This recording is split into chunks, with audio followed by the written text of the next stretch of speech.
So we've just concluded the divisional round of the playoffs, which to me is the number one football weekend of the year.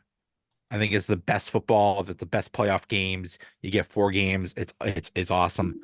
And the big question around these parts is how close are the Steelers to any of these teams? And we get we get a lot of pessimism. Let's put it that way.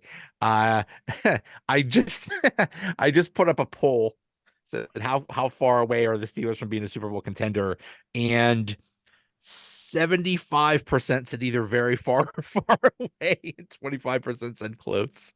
So that's where we're at. I saw you on Twitter talking about it. I saw Ed Bouchette saying that we're miles away from it.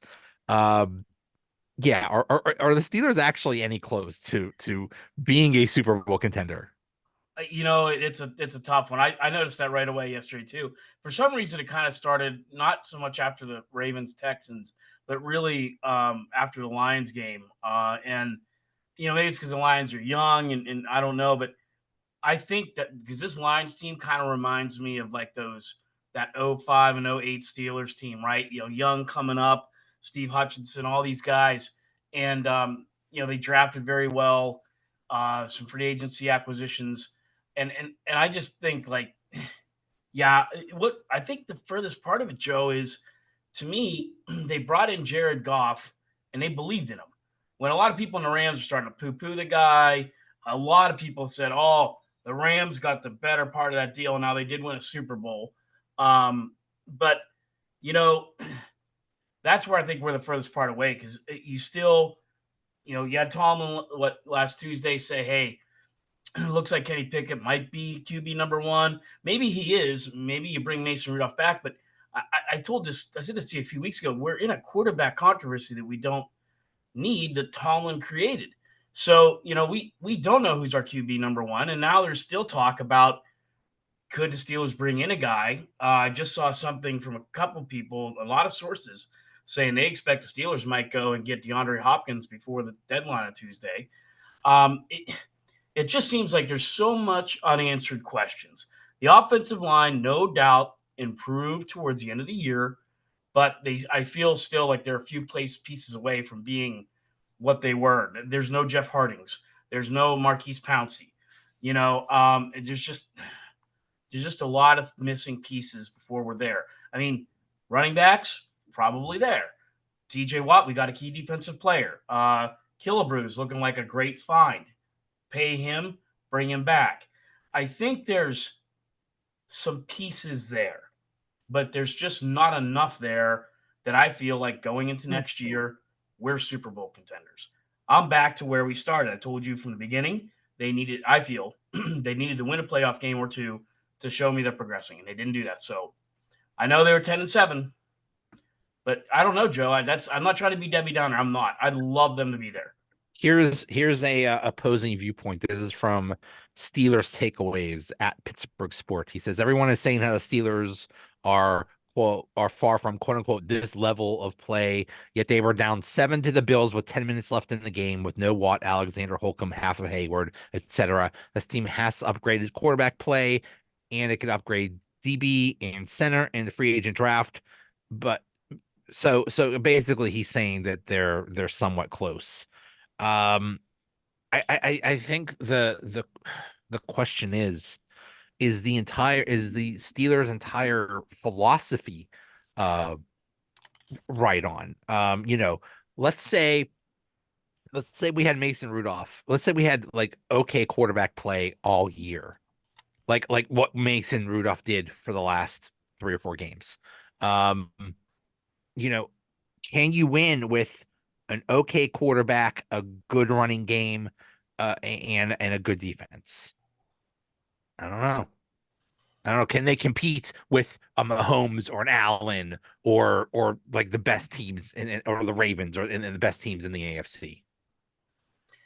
Yeah, that's the thing. It's just like and this is not a knock. This isn't knocking on Kenny Pickett. It's just like I look at Mahomes, I look at Jared Goff, I look at Lamar Jackson, I look at all these people that have a firm QB in place. You know, Allen, and they're moving up and down, and we just don't have that yet. Could it come? Maybe that may be the factor. Maybe Kenny Pickett clicks next year, and that's what needs to happen. Whatever needs to happen, a quarterback needs to click. Because if you look at Josh Allen, um, I love Josh Allen. I mean, he runs like Elway or Ben, even better at maybe times. He's got a good arm. But yesterday he didn't have a great day. His big receiver, supposedly one of the best receivers in the league, and he'll tell you that, didn't come through. Cost them the game. That was Yeah, a game right there. He makes and that really, catch, they win the game. yeah, he makes that catch, they probably win the game. And he has not been good for a while. I mean, his last 100-yard game came in October. His last touchdown came in November. And it's just like, I feel like we have decent receivers. I'd like to see whatever. It's like we need so much. Like that, you said that guy made a couple points. Those are a lot of points there for 4 points. They need better quarterback play. That's not easy. We've been through the bad quarterback play. They need to draft. They need the cornerback to step up. There's a lot there, Joe. And I think that's why I think people are saying they're far away. If Kenny Pickett would have thrown for, I don't know, 25 touchdowns to this year and 10 picks or 5 picks or whatever, and then maybe they're like, yep, something to build on. It's moving. It's trending. But that's what we didn't see. And again, not necessarily blaming that on Kenny Pickett. It's just what we haven't seen yet. It was a lost season. And Yeah. for those reasons you mentioned, the Mason Rudolph thing was a cute story, but we Right. don't know. We don't think he's the long-term answer. We don't even think he'll be on the team next year. We are, we are, we Kenny Pickett took a step backwards and he wasn't that great. He didn't have that great of a rookie season. That's it. That's all this offseason should be about, is get an offensive coordinator and get Kenny Pickett right, or whoever the quarterback is, Mason, whoever, just get decent quarterback play. And we haven't had that in, I don't even want to say Ben Roethlisberger's last year. That wasn't that great either. It's been a No, long time since we've had even average quarterback play. I agree. And that's kind of why I feel it's like far away. It's like we have so much we have to do. Like if you peel back and say, okay, what did go good? Joey Porter is emerging as probably one of the top corners in the league, no question. Broderick Jones was a successful draft pick. Looked good as long as he doesn't regress next year. Great. The running backs definitely improved over the last month. Jalen Warren, Najee. If Najee keeps running like that, they're going to be great. So there's some things to build on. Boswell, he's steady as a kicker. Our punter stinks. We need a new punter. Our center is horrible. Centers are a dime a dozen in the NFL, Joe. They're tough to come by. You can find one in the draft, but even if you do this year and you get a stud, he may come along, but it's going to take him a while. So he's probably another year to two away from having a stud center, unless they bring in like Jeff Hardings is one of the best free agent acquisitions in team history. If maybe they can find a center to bring in. So there's just so much they've got to do. There's some stuff, yes, that's encouraging, but there's a lot more of we just don't know. And I think you hit it right on the head with Mason Rudolph. Like, I'm not, I just don't think he's the answer either. So Kenny Pickett still has to prove himself. I think we've all seen enough of Mason Rudolph to know that what we saw, I don't know if you want to call it a flash in a pan, maybe improvement, but I don't see that for 18 games next year, man. I just don't. So, yeah, there's so much Tomlin's got to do.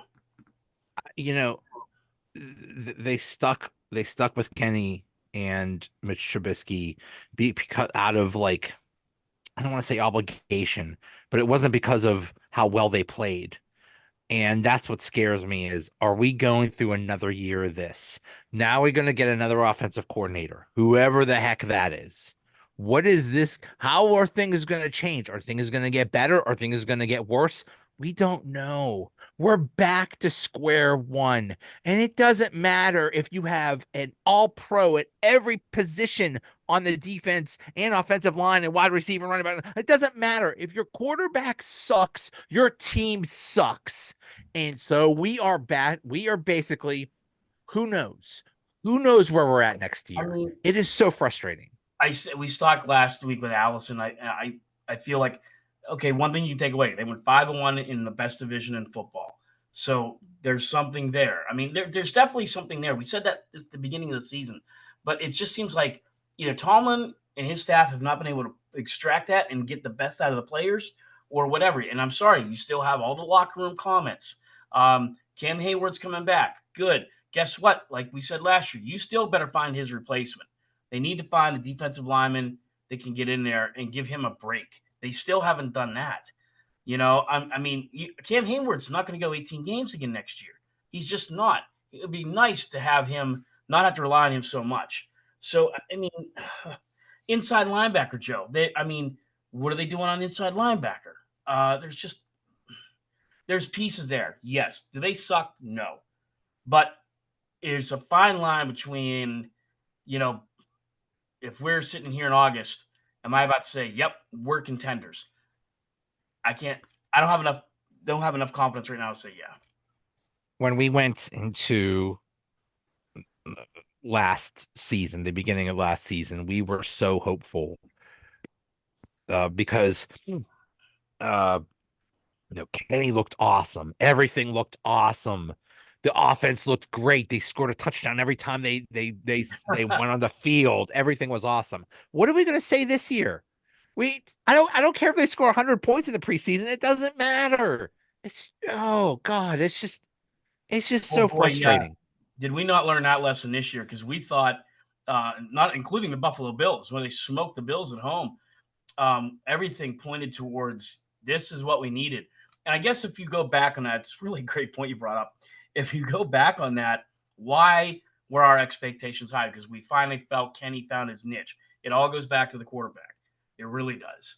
And that's where, man, I hope, I'd love nothing more to see Kenny Pickett come out next year and have a solid year and get us there. I just Well, have a hard time. um, I just don't know if he's there yet, man. It's 3 years, Joe. That's what's tough. Like if maybe it's either okay if he was the guy, he would have been there by now. But there's been a lot of crap that's been thrown his way that has sucked. And I still go back to 2 years ago when they never gave him a damn snap in preseason. Then he gets in a regular season game like, oh, go in. We know you had to take a snap in training camp, but it's okay. You'll do okay. And he did okay, but he struggled. There's a fine line as to why. And then but the scary thing is he just regressed. His one of his traits is he's so smart that he never makes the same mistake twice. Oh yeah, I saw him make the same mistake 100 numerous times. times. The little spin around into the waiting arms of the defensive lineman is I saw that so many times. You could just predict it. It's like, here we go. He did the same thing over and over again, missing open receivers. And then that's all Mason did was just be functional. It's like, oh, Yeah. there's an open receiver. I think I'll throw to him. There, boom. And that's all he did. He was just he just walked where every other Steelers quarterback crawled or stumbled or fell or God knows what they did. There was a lot of stuff that Mason did that wasn't necessarily spectacular, but considering circumstances, ended up being spectacular for the Steelers, right? You had what, 3 straight games over 30 points? Again, like you said, he wasn't out there looking like Montana or Elway or Marino. You know what era I grew up. I just totally shoot past anybody. I Peyton Manning and Tom Brady. I just shoot right to the 80s quarterbacks. Oh, same. Okay, Brady or Manning or Drew Brees, I guess. And he wasn't spectacular in doing it, but he did it. So it just goes to show, like, man, if Kenny was who we thought he could be or supposed to be, holy crap. And I still feel like, they mismanaged the Cardinals and Patriots and Colts games so poorly. And that's why, somebody said, I put out that tweet, you're right. And somebody said, really? The Lions, they've been bottom dwellers for years. Like, are you paying attention? Because over the last 3 years, they have not been. They took a chance on Dan Campbell. He's been great. That's why I've said new coaching perspective might be just what we need. We're not going to get that. They've taken some chances on draft picks. The Lions have done a lot in the last couple of years. The Steelers have not to get them where they are, and they're playing for an NFC title against the 49ers. I don't know if they're going to win, but it's really something to see where they're at. And that's, if you do want to compare, maybe that's the right comparison. Because if you're comparing us to the Detroit Lions, I know you wouldn't have thought this 3 or 4 years ago. I don't think we're where they are. Maybe we're starting to where they could be, but it's just, there's a lot there, Joe, and it's just, um, we have some pieces, but a lot more needs to happen. A lot more, if you ask me. I said Dan Campbell, coach of the decade, and I was sort of kidding. For what that guy has done to a franchise and an organization that hasn't won a darn thing for 30 years, and to come in there and completely change the culture and completely change everything. It is amazing. And that is very similar to what happened when Bill Cowher came in, Yeah, when he was at first a coach. Chuck Noll is one of the greatest coaches of all time, but he way, way, way overstayed his welcome. And you could tell, and that was a lousy team. And as soon as Cowher get in there with his enthusiasm and his energy, it changed everything. And yeah, that's exactly what happened with the Lions. And I think maybe people say you're overrating this, but I don't think so. I mean, he was a part of that 0-16 Lions team. He played on that team. He has a vested, I feel, interest in that because of that. He knows what it's like to be one of the worst teams in the history of the NFL to where they are now. So he has a personal investment in that. The only thing I could say is this: I don't think I can ever remember seeing Tomlin be that much of an open book at a press conference like he was Tuesday. A lot of heartfelt stuff. He addressed stuff. He addressed his longevity with the Steelers. Talked about numerous times like, we failed, we didn't make the playoffs. Somebody asked a great thing. Well, did you hit any little goals along the way? Which I thought was a pretty good question, because I think, and he kind of slipped in there like, we did hit some, but it doesn't matter because the playoffs are still going on, and we're not a part of that. So to me, it's like he does get it. It didn't seem to me like they were placated answers. I really felt like he did, and so we're stuck. He's back next year, Joe. That's in. It's finito. He's done. So no more. I can't really say he needs to go because he's back. But if you can take that emotion you showed Tuesday and really apply that, and if you're real about it, if you mean that stuff you said and seem to mean to me as emotional as you said it, then make it happen. Because to me, this is your last hurrah. Um, I don't necessarily believe in you, but I'll give you a credit there. It seemed to me like you were invested, but this has got to be it. This has got to be it. he was humbled. Um, Very. and with good reason. Somebody asked him, it's like, well, this is before the Bills game. It's like, well, did you that the team hasn't won a playoff game in so many years, and you're 0-5 or whatever in the last playoff games, does that affect this team? He's like, no, that's my burden. That's not their burden. This team is its own team. It's my burden and for him to once again fail at that, he has no choice but to be humble. And I watch every press conference, and I'm sure you do too. He's downright rude with the media. He basically he even just flat out said one time, "He's like, yeah, I lied to you guys. I don't, I just say whatever, I just say whatever you guys want to hear." Yeah. Um, he was humbled, and that gives me hope, because he's not that. Yeah, he is stubborn and set in his ways, and that's the Steeler way, to be patient and set in their ways. But he does make changes. Like, for example, um, the Steelers, when they went to the West Coast, it was almost a guaranteed loss every single time, and they made an adjustment to, I think, when they go to the Yeah. West Coast. I think they go like a day earlier or something now, and the Mhm. record is much better going to the West Coast. So he is, I think he's open to new ideas, and I think we'll see how open he is to new ideas and who he gets as an offensive coordinator. Because another big thing from that press conference was, we're hiring from the outside. You're getting off your lazy butt and not just going down the hall and say, "Hey, who wants to be Yeah. offensive? Who wants to Hey, be coordinator?" Oh, doing it? yeah, you, okay, yeah, you, okay, yeah, it's you. There, and you could make an argument for Mike Sullivan and the other guy, I'm sorry, his name escapes me. You could make an argument because they did, there was an improvement in the offense when, and after Matt Canada was fired, but he's like, we want somebody from the outside. Now, that could be good or that could be a complete disaster. We'll Yeah, see. but then like I said, I'll bash you, but I'll give you credit where it's due. And where I give him credit is, okay, if we can't have Tomlin out of there and still have, if you want to get fresh perspective, that's what you got to do. You're right. You can't just go down and not ask the guy at Stirs and Nacho Cheese, hey, do you want to be our tight ends coach or do you want to be our offense coordinator? So go out and get the guy. Let's see who it is. And the other thing that got me on that, Joe, is he didn't need to say it because nobody asked him about it. But for him to bring up Marquise Pouncey like he did out of nowhere, basically, I mean, who's talking about Marquise Pouncey other than when we talk about great Steeler centers, right? Because he's there. And he just comes right out and says he's a championship player and I didn't get him a championship. So I feel like he was very open book there saying, I realize my failures. I let Marquise Pouncey down. We can start going down the line, right? Maybe he does realize Ben probably should have won more Super Bowls or been to more Super Bowls under me, and it didn't happen. So I just hope that that's all true, and he applies himself, and that's the case. So go get the new offensive coordinator, go do different things, and maybe he listen to that locker room because I keep going back to Fryermuth saying it's like for the last 3 years, everybody knows what our playbook's like. Then that means go get a new damn offensive coordinator to fix things and switch things up because it needs to be done. And maybe he realized he didn't come out and say it, but I think he realized Matt Canada was a big mistake. That was my mistake. Shouldn't have done it, and it cost us. So yeah, yep. You could set a clock to what the Steelers were going to do on offense. Run, pass. It was we knew what was going to happen. It was just, and we knew it, and almost every team said, yeah, we know what's coming. It's sad. It was pathetic.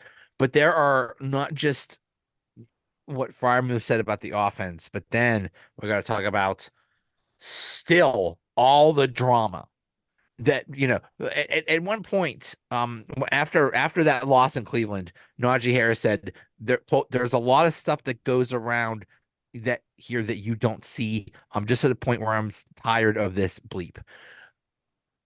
What, and we saw that all year. Najee mentions things. Najee at the end of the season saying we need to be more disciplined or better rules or whatever that was about. Um, it seems like the major cause of the drama was Deontay Johnson and George Pickens, but it sounds like there's a lot that needs to be fixed, and I don't care. I don't care what they do. I don't care if they make Najee Harris dictator of the world, that they give him emergency powers and let's say you are president for life now or something like that. But something needs to happen.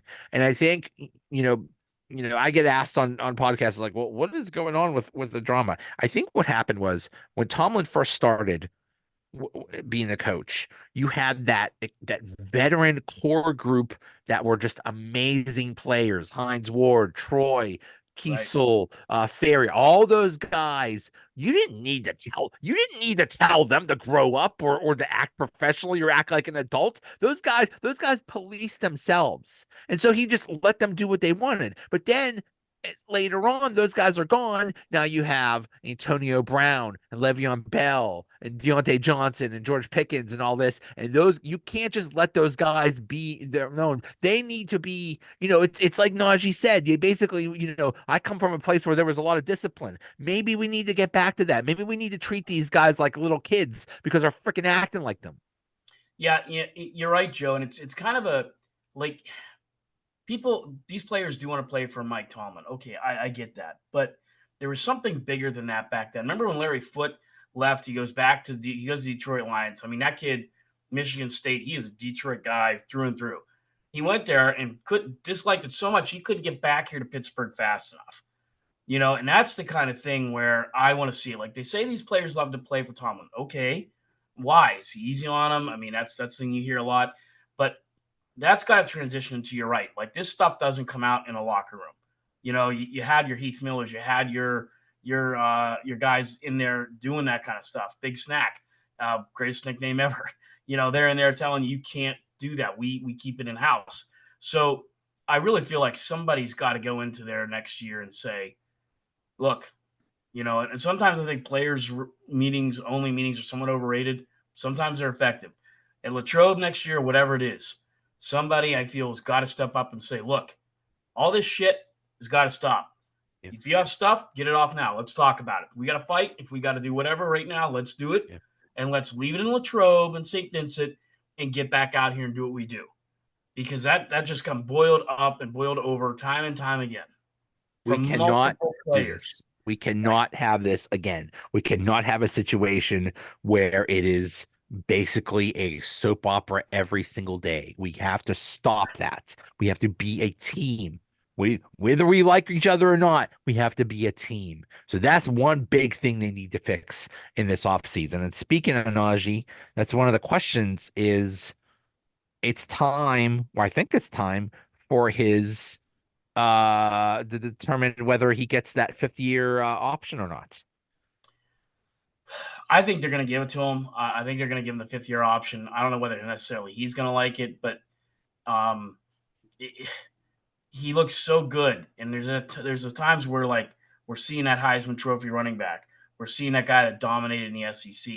We're seeing that guy. There's glimpses of it. It's there. I'm not giving up on Najee Harris. I think having him back and Jalen Warren, because look at if you want to compare us to these 4 teams that are left, that the Ravens team, they have a decent rotation running backs they keep using. The Kansas City Chiefs, you have Pacheco, you have Edwards High. I always mess his name up. Hilaire. Clyde Edwards-Helaire. Yeah, thank you. You have these things. You have the 49ers have different options. The Lions have different options. You need a two-back set. That would be, to me, that would be taking a big step back if you lost one of those two. Jalen Warren, Najee Harris, those are 2 things you need if you want to get close to where the Lions and the Ravens and the Chiefs and the Niners are. You got to have those 2. Here's the funny thing. This is Najee Harris's last year, 2024. It's also Jalen Warren's last year. Yep. How weird is that? that he is that it's now from what I understand, to do the 5th year option on a running back, you pay him 6.6 million. To me, that is a-okay. That is not breaking the bank. I think that's fair. And that's one of the reasons why it's like, well, why do you draft a running back in the first round? So you can have him for that extra year. So now you can have him, and that's not now, now if they give Najee just a 1-year extension and just basically say, okay, your 5th year, you're gonna make this, and that's it. And they give Jalen Warren like a 5-year deal or something like that. Najee is going to go ballistic because Yep. it's We gonna get ugly. So they got to give both of them long-term deals. we draw a lot of fun parallels here on fantasy football, and I always say this: like, if you go back to like the first year our league draft, which is like in 03 or 04, and at the time we only had 10 teams, we've kind of gone back from 10 to 12, but 10 picks were running backs, right? And now, if you look back in the last couple of years, it's been heavily wide receiver, Travis Kelce, maybe a running back, Maybe a quarterback. maybe quarterback, right? So and then when I look back down and we look at our rosters every year, it seems like every year we have to revote how many starting running backs do we want to have? Because back in those early 2000 years, you had 2 stud running backs. Now it's like once you get past those first 4 or 5 stud running backs, you're in the situation Steelers are in. Jalen Warren, Najee Harris. You got to look at a guy and then handcuff that running back later in your draft. And a lot of these teams that are in here are a lot of Final Four remaining. They've had a decent bevy of running backs to get them there. So why you would let one of these 2 go unless you're bringing somebody in or you're drafting a running back in the first round, I don't know. It's not a deep running back class this year in the draft. It's a very deep quarterback class. I do suspect that they're going to draft a quarterback. I really do. Let's see who that could be. But no, Joe, I think they got to bring them. They got to do what they can to get them both. Where, if they draft a running back, where do they draft him? Oh boy. From what I've seen, um, obviously, what's his face? The first 2 or 3 picks are going to be quarterbacks. Crap, I can't find it now. And then, but you could get Okay, so Caleb Williams is going number one. Um, Drake May is going number two. Jaden Daniels right now is going probably top 10. I wouldn't be surprised if he was like 3 or 4 or something like that. That's the LSU guy. But then you have JJ McCarthy, who is right now at number 19. Oregon's Bo Nix, number 34, and Washington's Michael Penix Jr. at 44. Do you spend a first or second round draft pick on a quarterback? That would blow everything up. That would be amazing. I think they could get Bo Nix a little later. I like Bo Nix, but it's that's why it's a very I deep love quarterback it. Bring it, draft. bring it on. Bring on the drama. Yeah, I know. I mean, it's going to be a fun draft. It really is interesting. Not as interesting last year because they had that first pick in the second round, which was everybody was kind of waiting to see. And I still feel like they did a pretty decent job last year's draft, right? I like last year's draft class. I feel like they did a good job with it, but hopefully they do it again. Right now, a lot of them have taken the cornerback from Georgia at their pick right now. Lassitier, I believe is his name. I can never pronounce it right. Yeah, I think it's Lassitier. But I don't know if that's necessarily really the way to go. I think center is a big thing they need to get. Don't draft a punter. I'm going to repeat this. Don't Ever, draft a punter. ever, Ever. ever again. You can go find a good punter. Okay. But still, and that's another thing, you want to say, well, how far are we away? I've been watching some of these punters in these last couple of games, including last weekend, that Rams and Lions game. Holy crap. I mean, they were pinning guys into 10. Everybody, all these teams have had to work with big drives because the punting's been really very good and very consistent from all these teams. And then you got our guy, and holy crap. Yeah, he's got to be gone. He's got to be one of the first people on the bus home. I don't know when Tomlin conducts these one-on-one player interviews, if he's already started or whatever, but I mean, I don't know what you say to Presley He Harvin. better not. He better not. He better. You always see that one clip. I think it was from Hard Knocks of the when they were. I think they were the Jets when the guy is trying to use his key card to get back to get in the building. He's like, "Oh, it's not working. It's not working." That would I would revoke his Percy Harvin's key card Yeah, immediately. Just like, but I mean, guys, can I get my stuff? No, yeah. no. Well, and you take the Chiefs, right? So here are the Chiefs again, 6 consecutive AFC championship game appearances. We're kind of sick of it. We're sick of the Taylor Swift thing. We're sick of all this shit. But I mean, but not to the point that I want to see the Ravens in the Super Bowl. So I'll be reluctantly rooting for the Chiefs Sunday. But they had a major problem with that offensive line the first year Mahomes got to the AFC Championship game and in the Super Bowl. He got wrecked. And they were like, hey, we got to fix this. And the Chiefs addressed that offensive line and have brought it to the point where it's one of the best offensive lines in the league. I mean, they've really saved the Chiefs' bacon this year, right? I mean, they've blocked very well for Pacheco and Hilaire. The wide receiving drops, they've made up for that by giving them a good running game and giving Mahomes time to throw the ball. That's been a big thing. I know an offensive lineman is never the sexiest pick, but really, there's a lot of good offensive linemen, including a couple from that Washington Huskies team that went to the title game in Michigan that I'd love to see them grab. John Alt's kids out there. So there's a lot of guys I'd love to see them go offensive line because I think they need to. Either center or offensive lineman would be my preference. Unless if Harvin drops into their lap, which is never going to happen, sure, but that's what they need to do. They desperately need a center and they desperately need whatever tackle is.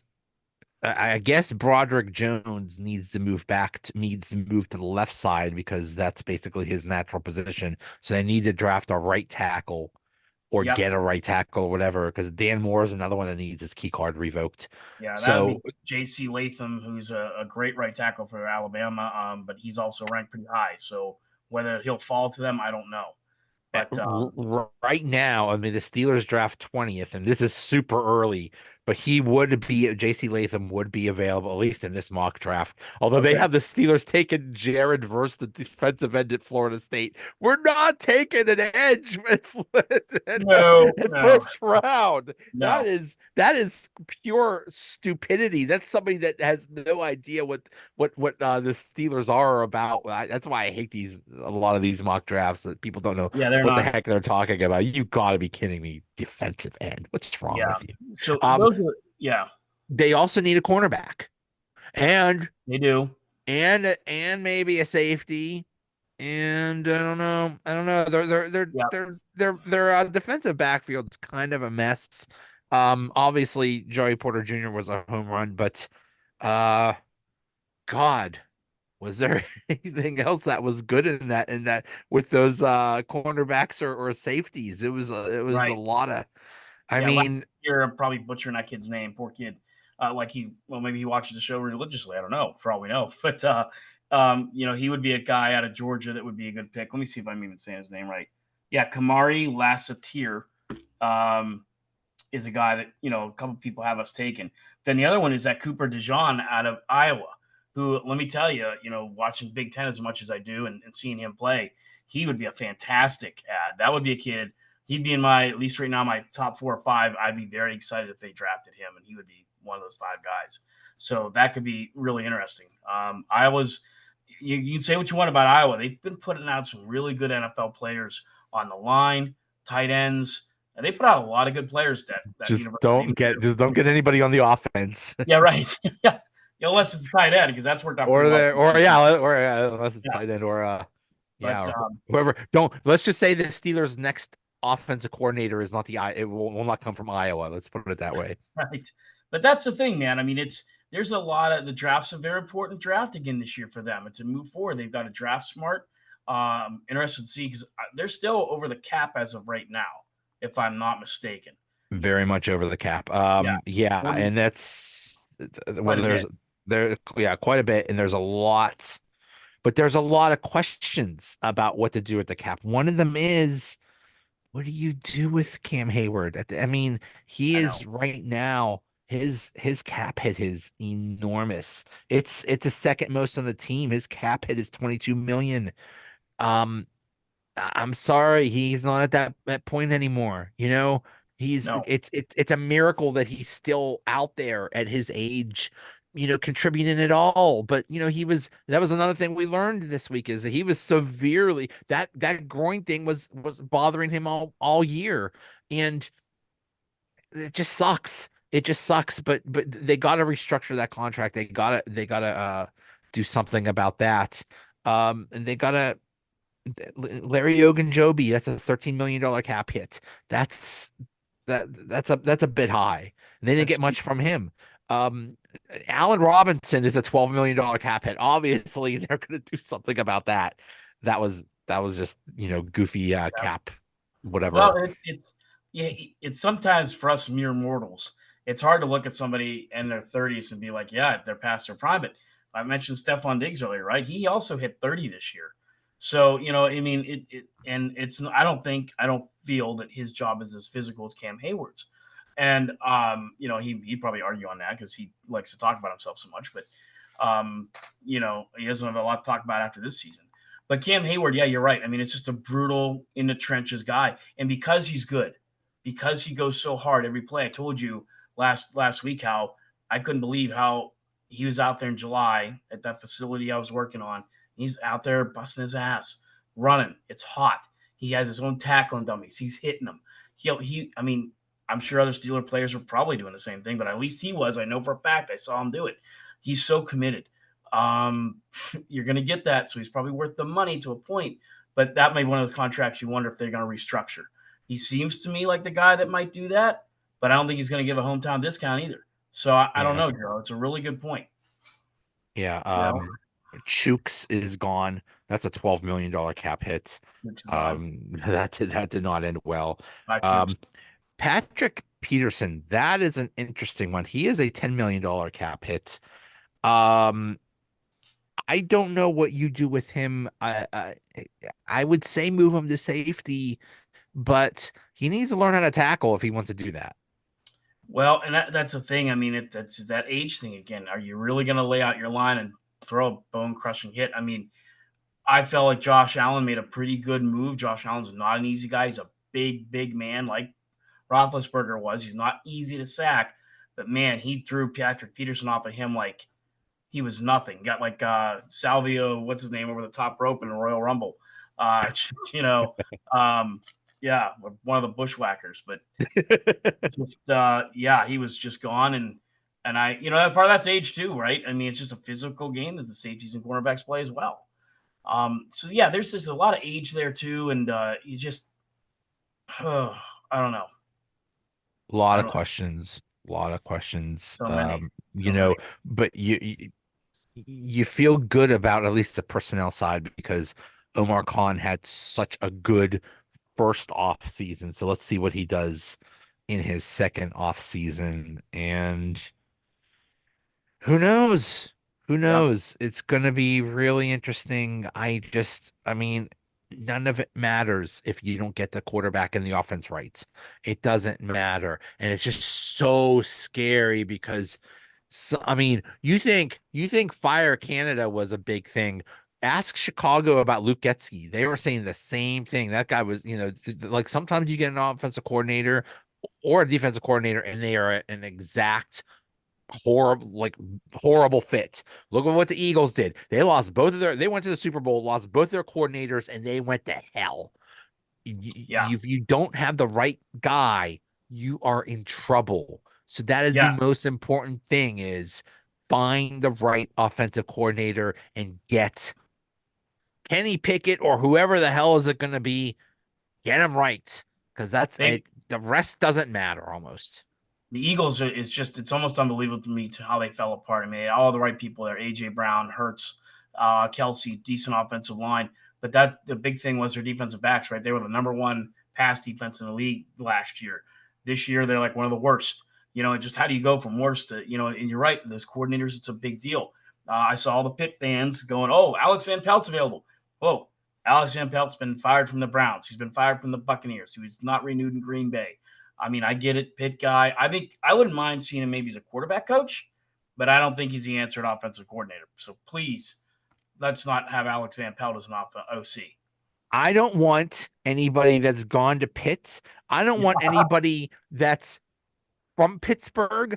I don't want anybody that's ever visited Pittsburgh. I want the next offensive coordinator to say, "Well, you guys put a lot of fries on stuff. What's up with Right. that?" You You want know, that guy? Yeah, that guy that I has want a couple In-N-Out burgers in California chain.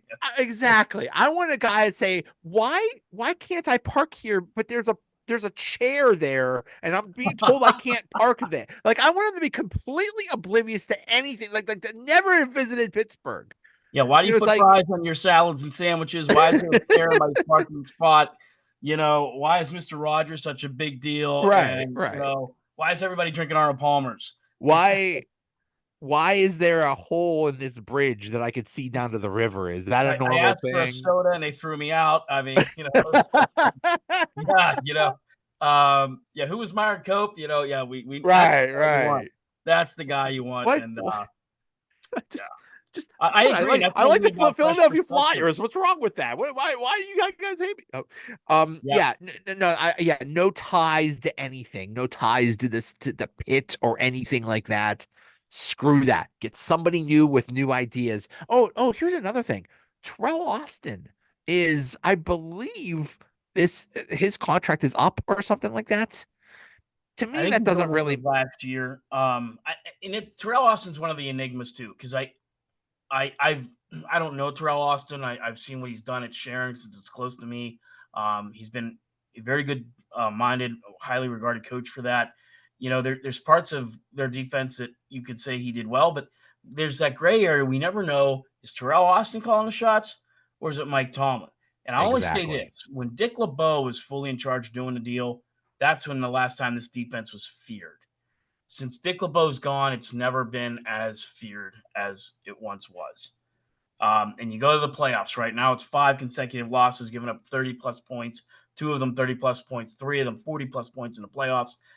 So I don't know if I guess Terrell Austin gets a pass from me until they figure that out or whatever. But I don't know how much you can really pin on the guy. He seems like a young, innovative mind. I think he'd get picked up really quickly if he was let go. But man, I don't know. A lot Yeah. of the things I think the defense struggled with this year was because the offense struggled along with it, right? I mean, just all the 3 and outs early on the season. You're going against I mean that 49ers team, that's the last team. I mean, they were going to kick our ass, I felt anyway, but God, our defense looked horrible against 49ers, not because they're so good, but our offense was so poor. So yeah, I mean, I guess I give Terrell Austin a pass. I'd like to see him again next year and see what they can do. It's complementary football, and that was one of the biggest things is the offense was horrible. It was 1-3 out after another, and they would just put the defense was good, but they just were out there way too long, and they got exposed, and that would happen with any defense. So yeah, that's why they really need Or to fix this or you could offense. look at it the other way too. What would Terrell Austin's defense look like without TJ Watt? I mean, Well, we saw it, and it was horrible. yeah, they're what's the record? It's insane. It's like One 2 and and 11. 1 and 11, 1 and 11 without TJ Watt. That's So pathetic. You know what's yeah, really weird? They actually do better without Minka Fitzpatrick than then with him. yeah. It's really weird. Um, so yeah, I we'll see. personally, as much as I just talked about Terrell, I personally wish they would have kept the guy from Miami. But maybe that was going to be two big egos clashing there. I don't know with him and Tomlin, but yeah, Brian Flores.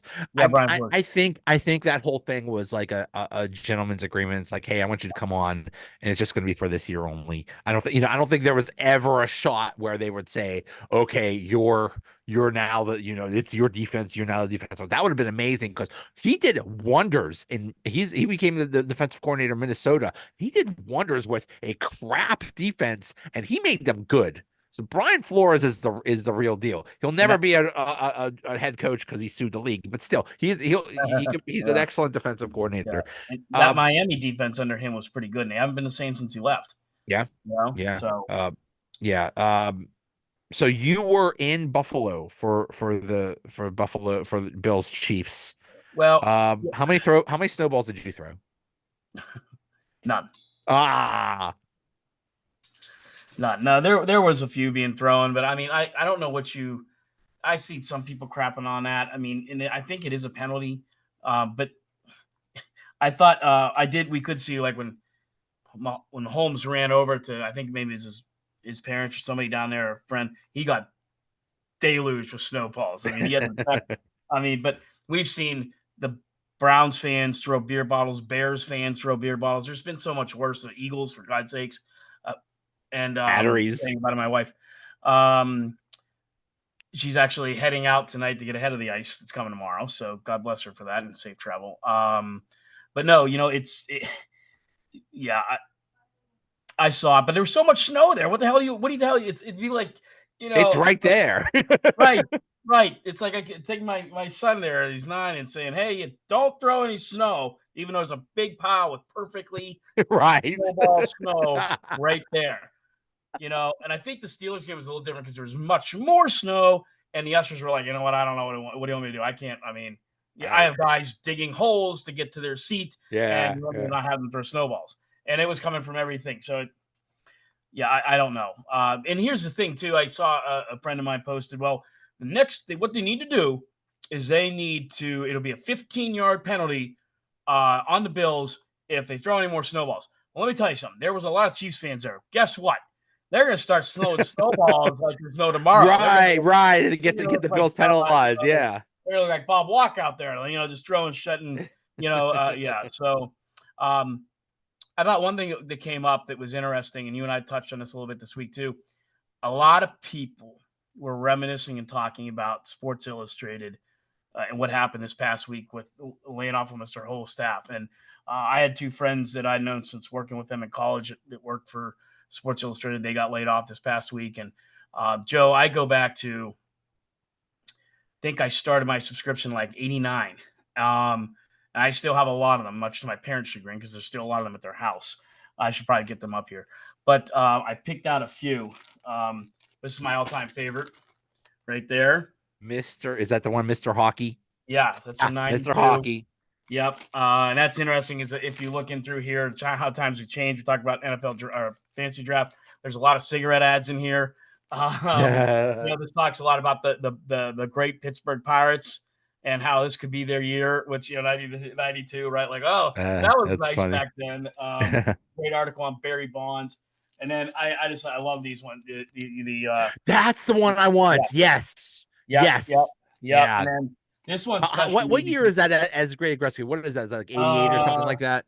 this issue was February 6, 1989. Okay.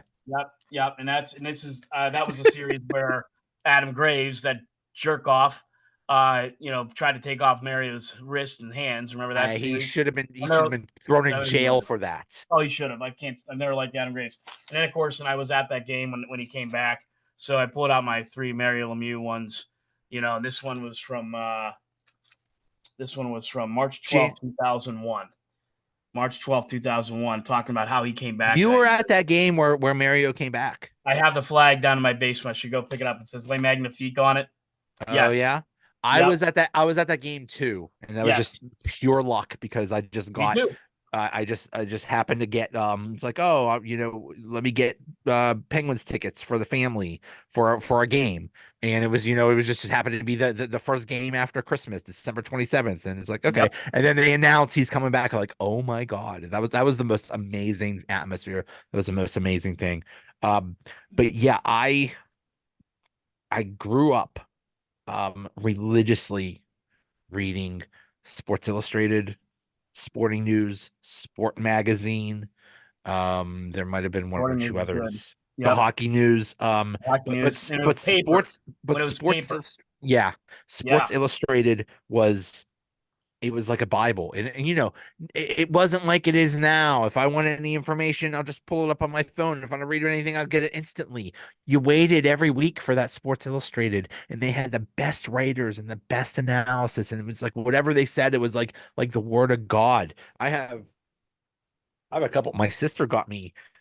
This is an autograph one for this is Rocky Blyer from 1976. Oh, that's awesome. I love it. Yep. And this is another autograph one. This is from 1979. This is January 29th, 1979. So I don't know if they just won I don't know if they were just on their way to the Super Bowl or what, or just won a Super Bowl, but and then this one, this is one of the famous Sports Illustrated covers of Jack Lambert. But it's so sad. It's so sad. It's just, I guess it's a sign of the times, and times are changing, but God. Mine was Thursday, and I always remember it came Thursday. And then I was looking up, do you know who had the most cover appearances in SI history? Who? Michael Jordan. Okay. 50. And then the next closest is Muhammad Ali at like 48.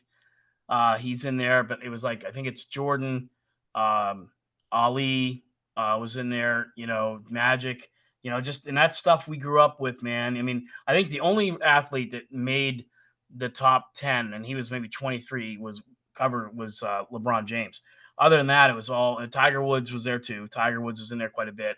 He was in like the top 5 or top 6. But a lot of the other stuff was stuff Andre Agassi, stuff that you and I and a lot of kids in our generation grew up with in the 90s and the 80s they're on those covers. So, but you're right, it's fun to kind of look through them, and it is a sign of the times. You and I both have friends that write for The Athletic, and I know you've had a few of them on your show, and it's all great and all, but there's just something about going to that mailbox and getting that SI. And I remember the swimsuit issue.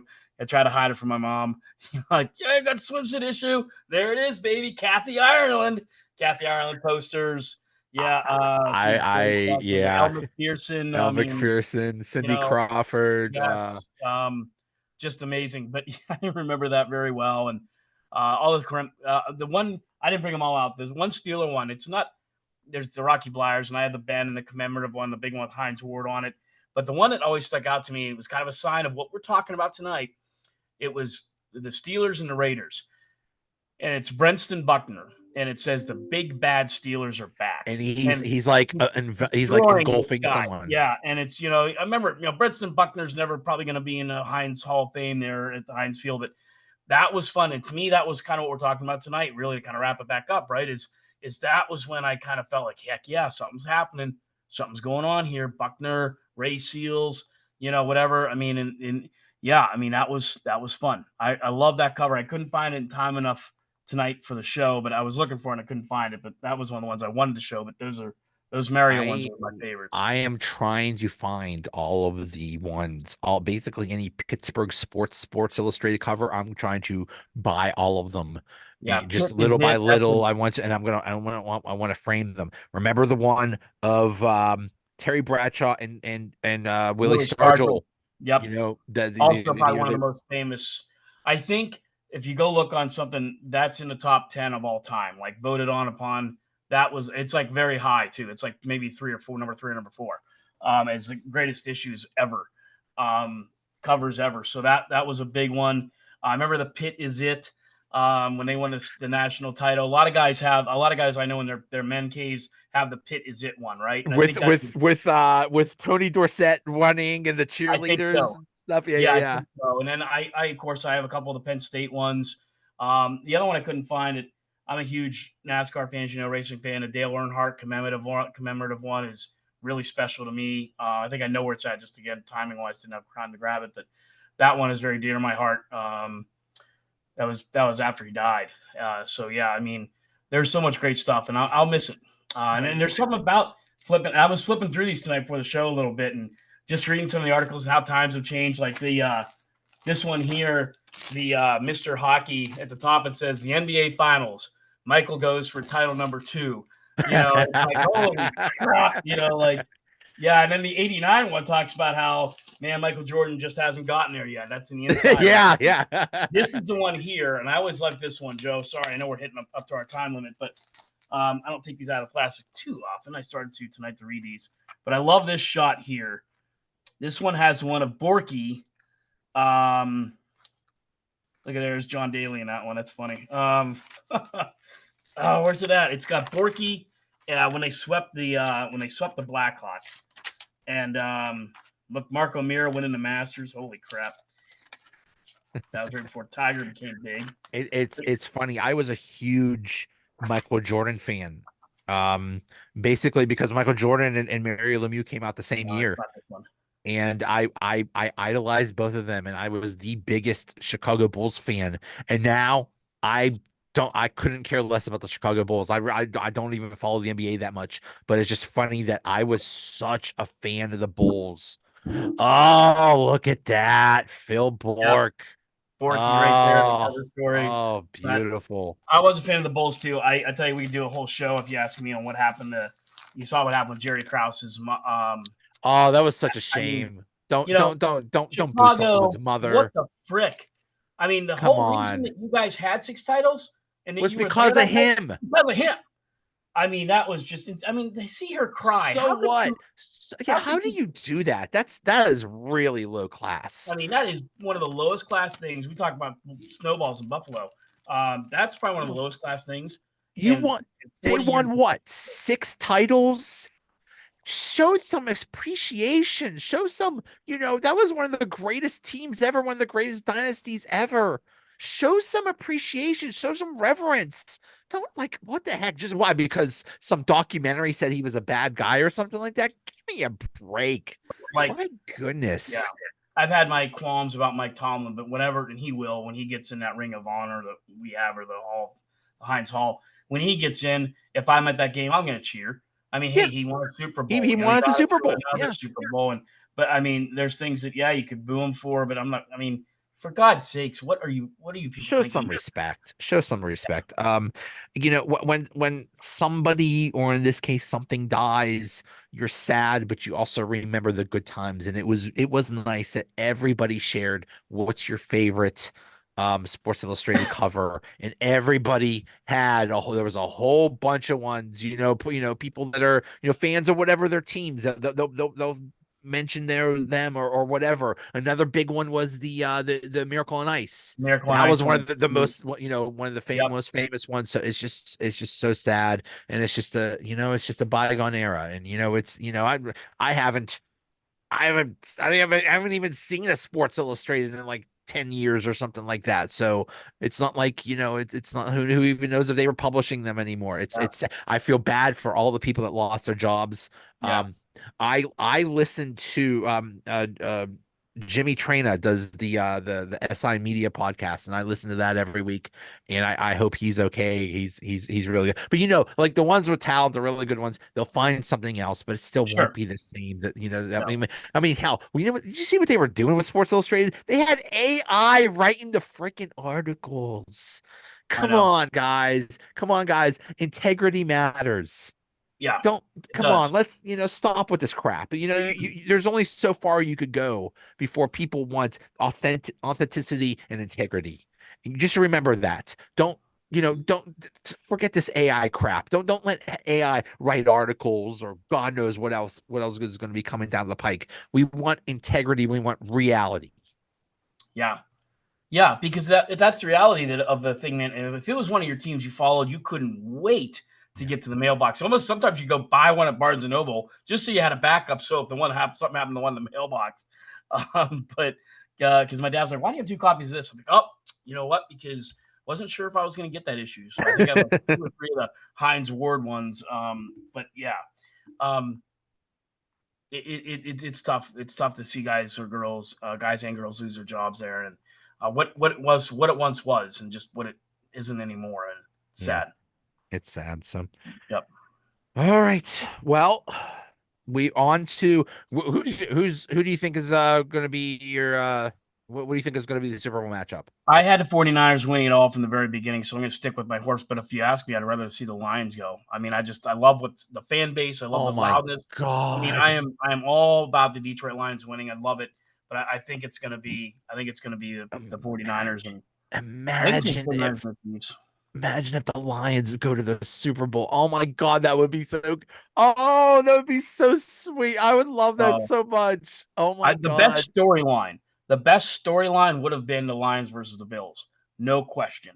Oh No question. yeah. Now the only storyline you can Oh really hope. I yeah. mean, it's been a while since the Niners have won a Super Bowl. I get that, but those are the best storylines are in the NFC, and I'll be rooting for the NFC for very rare that I do. But I really can't root for the Chiefs, although I want them to beat the Ravens. And if the Ravens go, I'm sure as hell not rooting for the Ratbirds. So yeah, go NFC. Listen, everybody, look at me right now. Everybody that is watching this, don't you dare root for the Ravens.